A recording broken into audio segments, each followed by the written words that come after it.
Cup of Joe. Sexton, he's been living behind the three-point line. Another one for the Bulls. And Sexton is scorching hot in this first half. 5 for 5 from the deck. Jalen Williams takes a bump, falls out of bounds. Getting a lot of threes in, too, in this first half. That's number 11. Joe wants the catch. And he's got another three from downtown. Yeah, he shot that from Edmond, Oklahoma. Suburb north of the city. Pretty deep on that one. Hit dead center. Giddey the pass and Miller the finish. Folks. At Jalen Williams. The Get Down Podcast, and we are back with another video. If you are not subscribed to the channel, go ahead and hit the subscribe button, like, comment, and share this video with anyone and everyone that you know. As you guys can see from the title of the video, this is about the NBA. So apparently the NBA, they're going to start making their rules a little more harsher, at least when it comes to tanking and just other different little things and aspects when it comes to the NBA world. And it's also going to be like in set where it pushes back first round picks from when the NBA draft will take place later on in the year.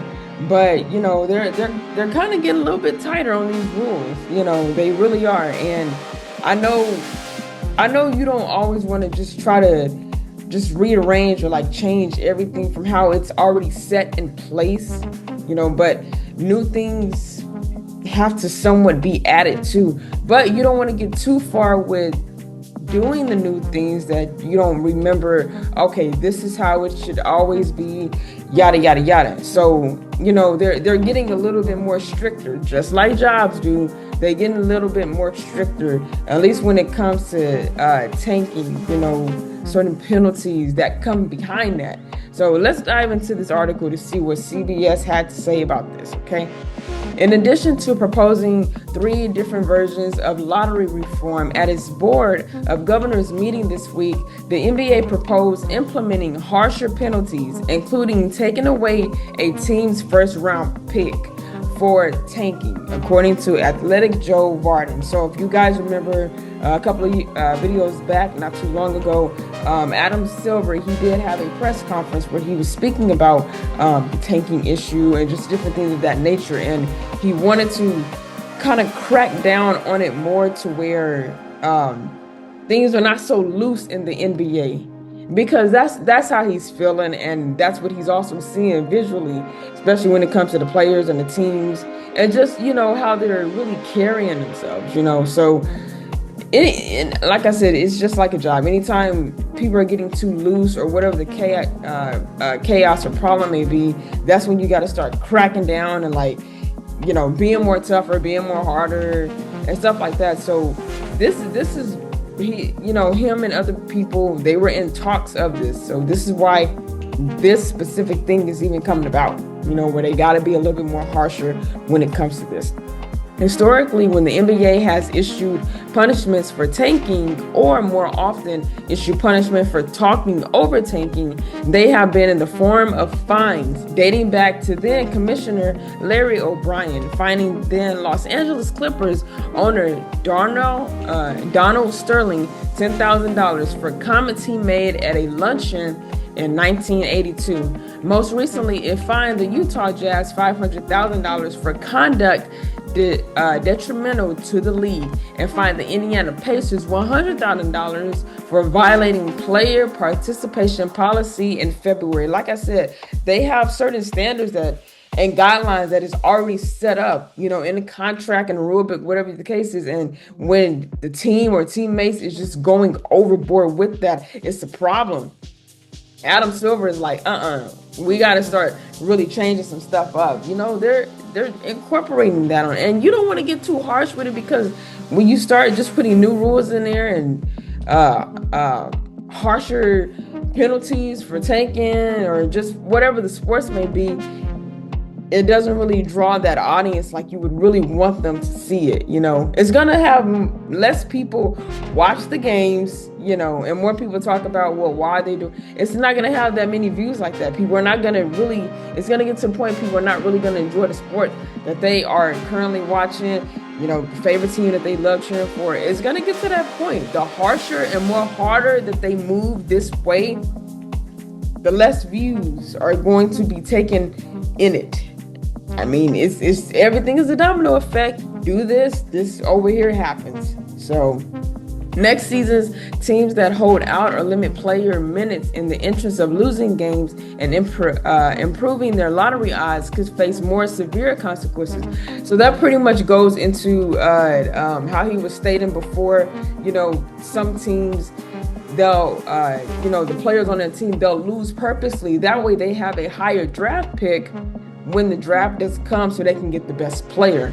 But losing on purpose, that's not good to do, because you always want to try to get the best players on your team. And it's not to say, if you constantly lose and you have one of the worst records, whatever the case is, that you're always going to get the best players coming out of college. That's not always the case.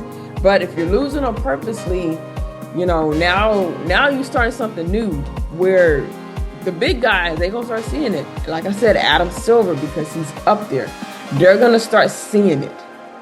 It's an issue. Under the NBA's reported proposal, Commissioner Adam Silver will be able to take away a team's first-round pick or move it to the end of the lottery or the end of the first round. He also be able to fine teams millions of dollars without stricter penalties. So this is, I'm assuming, what he's saying, Adam. Without stricter penalties, you can still have crazy behavior. A league source told The Athletics. You have to have something in place that is so drastic, a team would actually think twice about tanking. And if a team tries it and gets caught, then the other teams need to see the penalties and realize it isn't worth it to try it, of course. And it makes sense. I mean, that's plain as day. If you don't understand that, you just don't understand that. At a press conference on Wednesday, Silver said that the league takes the issue of tanking very seriously and pledged to change the incentive structure around the draft lottery. We are going to fix it up, full stop. Silver said, I want to say that directly to our fans. He also acknowledged the difficulty of distinguishing between a tank and a rebuild with integrity. The overt manipulation of lineups by Utah and Indiana required a response from the league office, Silver said, but there is such a subtlety to this when incentives don't match. We're now into it with coaches' decisions on lineups and when players come in and out of the game.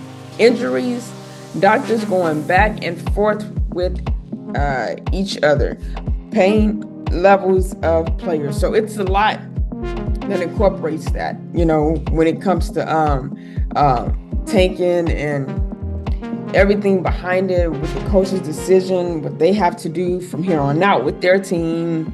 It's a lot to take into consideration. One of the arguments in favor of the lottery reform is that if changing the incentive structure works, the league would have to get involved with this kind of stuff.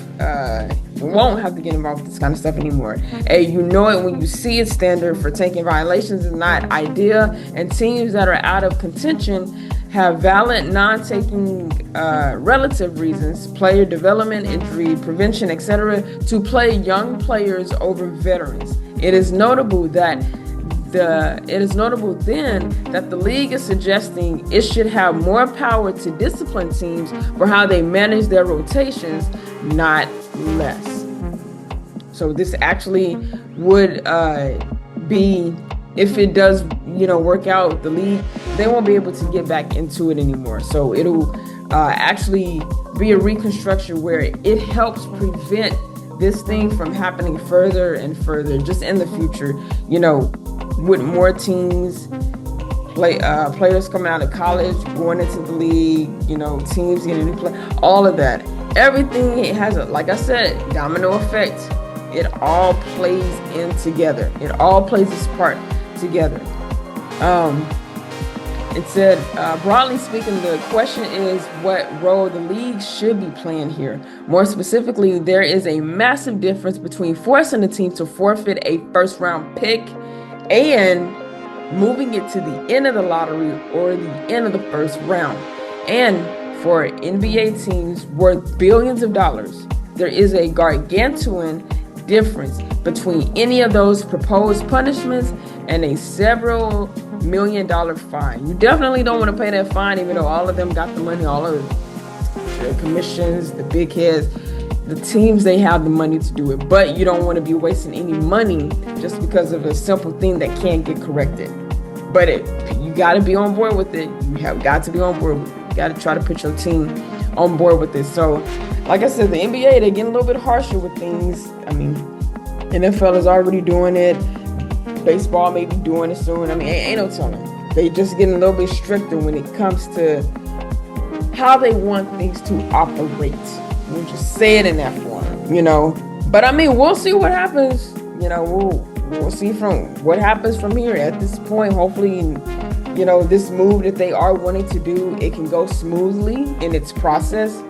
But if not, hey, then we already know what it is, you know. But if you guys enjoyed this video, please give it a fat thumbs up. Comment down below what you think of this video. Share this video too with anyone and everyone that you know. If you are new to the channel, I'm Yvonne Williams. My team is the 49ers.